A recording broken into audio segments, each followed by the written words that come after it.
Yes.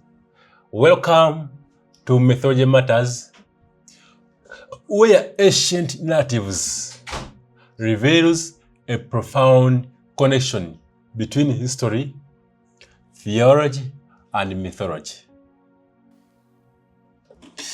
Beneath the cruising depth of an ocean older than memory, something impossible waits and something even more impossible watches it.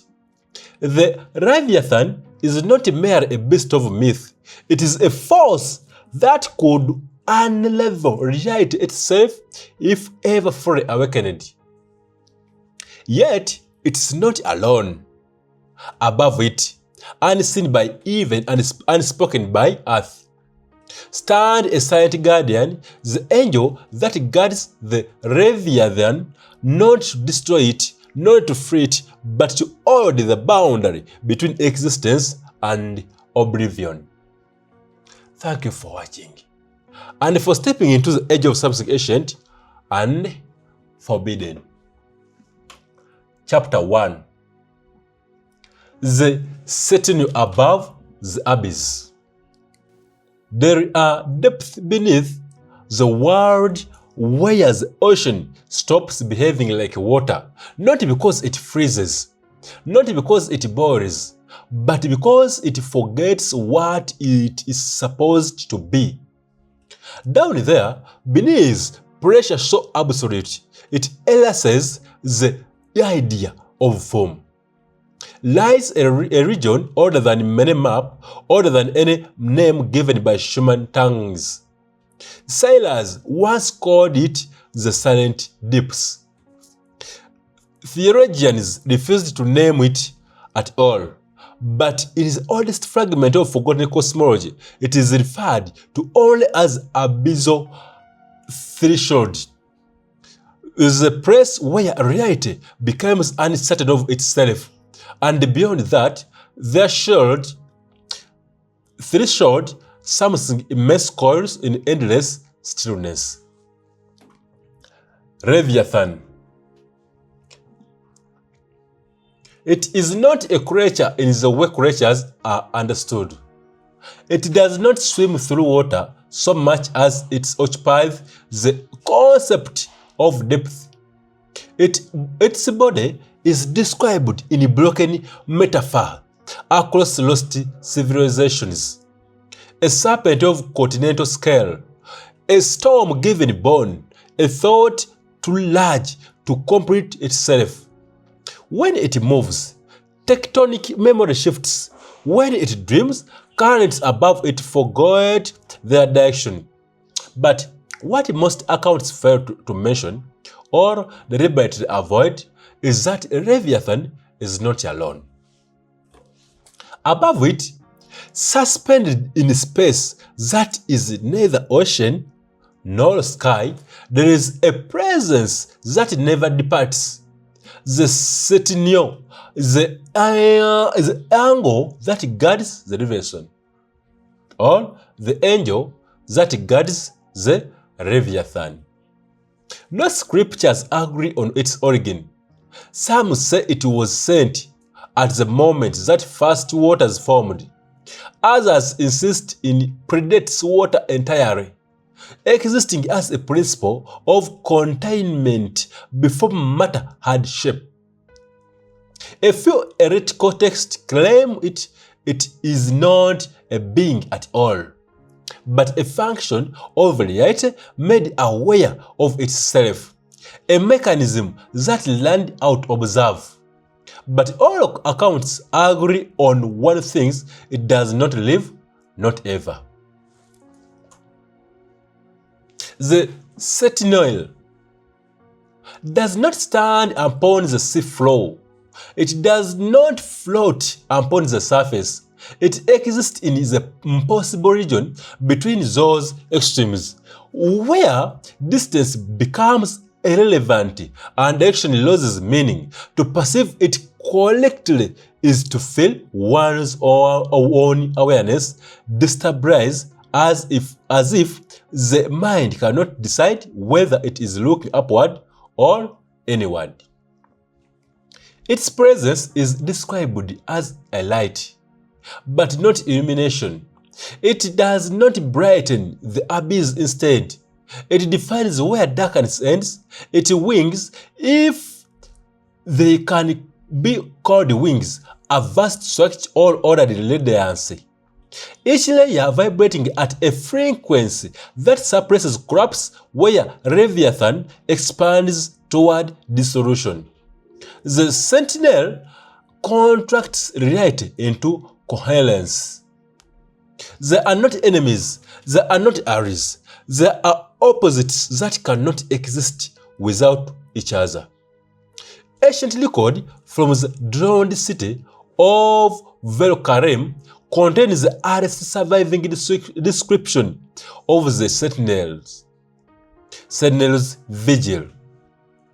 Etched into basalt tablets recovered from abyssal ruins, the text reads: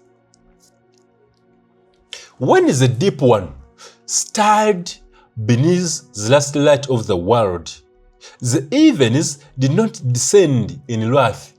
They sent a watcher, and the watcher did not descend into the sea, but into the meaning of the sea. This distinction is crucial. The sentinel does not physically restrain Leviathan. There are no chain, no bindings, no divine weapon plugged into flesh. Instead, it operates at a level deeper than matter, perception, possibility, and interpretation. Leviathan is not imprisoned by force. It's imprisoned by understanding. The sentinel ensures that certain thoughts within Leviathan never complete themselves.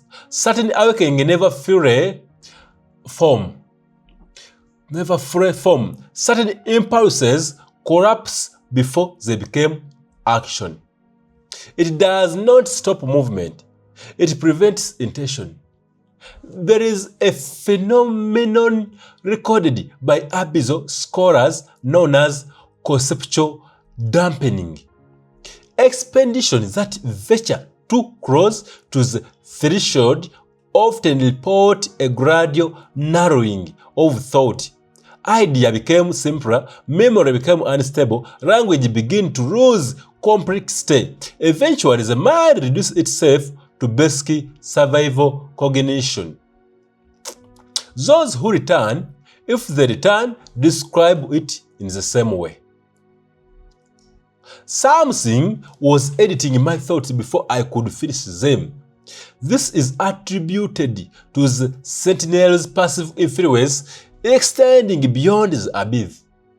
Not as communication, but as containment overflow. Reality in proximity to the Leviathan must be carefully maintained, or begin to echo its instability upward into the world of form.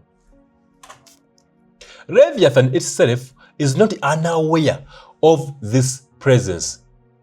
It is said that it dreams in a cycle so vast they resemble geological epochs. In those dreams, it occasionally stirs towards awakening, not in rebellion, but in curiosity. What lies beyond its boundaries, what exists outside the pressure of its own becoming. And every time, something interrupts the question before it becomes complete. The sentinel does not speak. It does not warn. It simply adjusts reality so that the question cannot survive. There is no confrontation, only correction. One fragment from the order of the sorted vigil describes layer moment of perceived contact between the two. The abyss trembled not from motion, but from recognition. The deep one turned its attention upward, and for the first time, the watcher did not move. The meaning of this passage has been debated for centuries. Some interpret it as a closet thing to awareness between them. a mutual recognition that neither can act freely without unraveling existence itself. Others suggest something more unsettling, that Leviathan is not fully contained because it is weaker, but because it is necessary. And the sentinel is not stronger, but essential. Two infinities balancing each other at the edge of collapse. The deeper implication of this myth is what unsettles scholars most. If the sentinels were ever to fail in its vigilance, even briefly, Leviathan would not simply escape. It would complete itself. And completion in this context does not mean freedom. It means total convergence. All depths becoming one depth.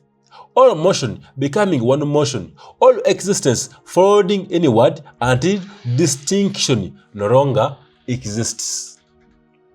A world without separation, and at that moment, the sentinel would no longer have a purpose. Some believe it would cease. Others believe it would become indistinguishable from what it guards, a final unity not on harmony, but of unresolved collapse held together for so long that it forgets it was ever divided. And yet, despite all of this, the sentinel remained unmoving, unyielding, unnamed in any prayer that reaches the surface intact above the abyss. Where no light should survive, it continues its vigil not in opposition, but in preservation of structure itself. It does not hate what lies below. It does not fear it. It simply ensures that the question of Leviathan never became an answer, because unanswered Leviathan is no longer a myth. It is an ending, and endings, once allowed to fully form in the deep, don't remain below the surface, they rise. Chapter 2. The weight of infinite vigil. There is a kind of exhaustion that does not belong to the body. It is not measured in sleep lost or labor endured. It is not thirst by lust or held by time. It is exhaustion of continuity itself, the strain of something that must remain unchanged while everything else insists all on becoming. This is the condition of sentinel. The angel that guards the Leviathan does not age in the way mortal beings understand. Yet within deepest codes of abyssal theology, there are reference to something far more disturbing than decay. Attenuation, a thinning of presence, a gradual loss of distinction between observer and observed. To guard something internal is not to remain separate from it. It is to remain in contact. At the edge of abyssal threshold, time does not follow evenly. It pulls, it folds, it records upon itself, like a tide that has forgotten the concept of shower. The sentinel exists within this distortion, but it does not escape it. Instead, it stabilizes it through presence alone. Each moment, it watches Leviathan. It does not simply observe. It recalibrates reality around what it sees. Every movement of Leviathan is not just contained, it is interpreted into a form that is the universe can survive. A ripple of thought too vast is narrowed. A dream to complete is fragmented, a shift primordial intent is redirected into stillness. This is not action, it is maintenance. Endless, unbroken maintenance of existence itself. Ancient texts from the submerged archive of the Dalith refer to this process as the silent labor. It is described not as heroic, but as necessary beyond morality. One fragment reads, "The watcher does not strike, it corrects, and in a correction, it loses the memory of anything that was not correction." This is where the weight begins to reveal itself. The sentinel does not merely guard Leviathan. It begins to inherit its shape, not physically, but conceptually. To remain in constant proximity to something infinite is to slowly adopt the language of infinity. Boundaries blur, definition is allowed. The sentinel is in maintaining the distinction between Leviathan and reality, risks losing its own distinction from both. It becomes the edge that defines separation, even as it forgets what being separates feel like. There is no prayers directed towards the sentinel that are answered in any recognizable form. Yet there are accounts of those who venture too close to the abyss and return changed, not blessed, not cursed, but subtly recognized. They speak differently afterward, not in language, but in structure.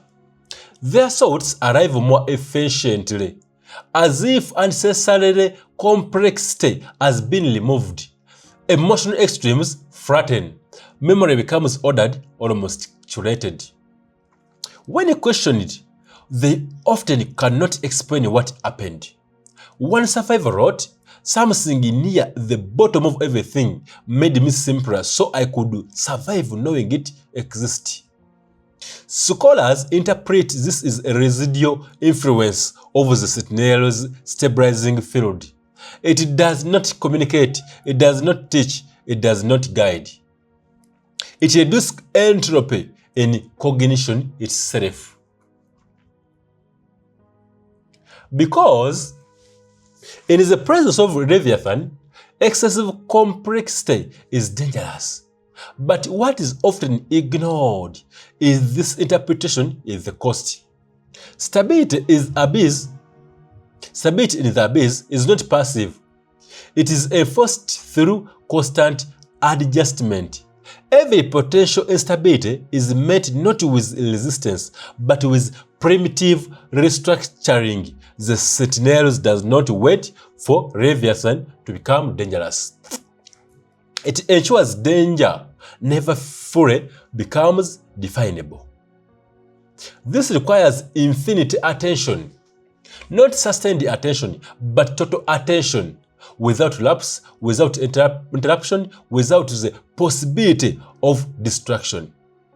And then rise the true burden, not strength, not power, continuity. A razor non-convex fragment from the choir of dissolved light describes what may be the closest thing to deterioration in the sentinel's state.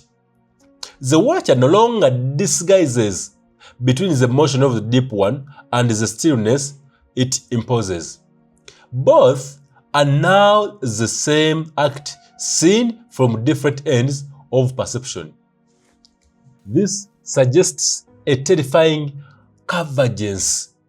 The sentinel, in its eternal vigilance, begins to blur the boundary between itself and Leviathan, not in arrogancy, but in perception. The act of constant correction becomes indisguisable from the thing being collected. This is not failure, it is integration pressure. This is not failure, but it is integration pressure. When two infinite systems remain in opposition long enough, the distinction between them becomes mathematically unstable.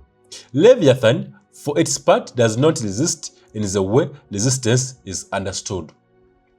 It tests not with intent of escape, but with subtle shifts in internal structure. Minor adjustments in the curvature of its dreaming, slight reconfigurations of its submerged cognition, each one is meant instantly by the sentinel's connection. But over immeasurable spans of time, something unusual occurs. The collections themselves begin to form patterns, and patterns, when repeated across eternity, begin to resemble structure. Some scholars suggest that Leviathan is not trying to break free. It is learning the shape of its boundaries. There is a hypothesis among the order of fractured continuity that the sentinel is not guarding Leviathan from escaping the abyss. It is guarding reality from becoming aware of what Leviathan actually is, because awareness, once formed, cannot be contained by ignorance again. To perceive Leviathan fury would be to collapse the interpretive boundary that separates existence from our unbounded totality. And the sentinel's true function is not containment, it is delay infinity, delay of realization, yet even delay has limits when applied to the infinity. There is passage often dismissed as allegory, though no one can agree why that states. One day, the watcher will complete the thought. It has been suppressing things since the beginning. No clarification follows, no prophecy of outcome, only the implication that vigilance itself is not static, but cumulative, that every collection, every stabilization, every prevented awakening does not vanish, but accumulates within the sentinel's own structure. A weight not of burdened objects, but of prevented possibilities, and so the sentinel continues not because it chooses to, but because it believes, but because the absence of vigilance is not an option that can exist within the system it maintains. Above the abyss, where Leviathan stars in uncompetitive vastness, the angel remains suspended in endless collection. Each moment it prevents collapse. It reinforces the necessity of preventing collapse. Each collection strengthens the framework that requires correction. And in that paradox lies the deepest truth of all. The sentinel is not standing above the Leviathan. It is standing within the ongoing act of ensuring there is still an above at all, because without it, direction would cease. And without direction, the concept of depth would lose its meaning. And if depth losing its meaning, there is no longer an abyss, only everything. Thank you for watching. See you.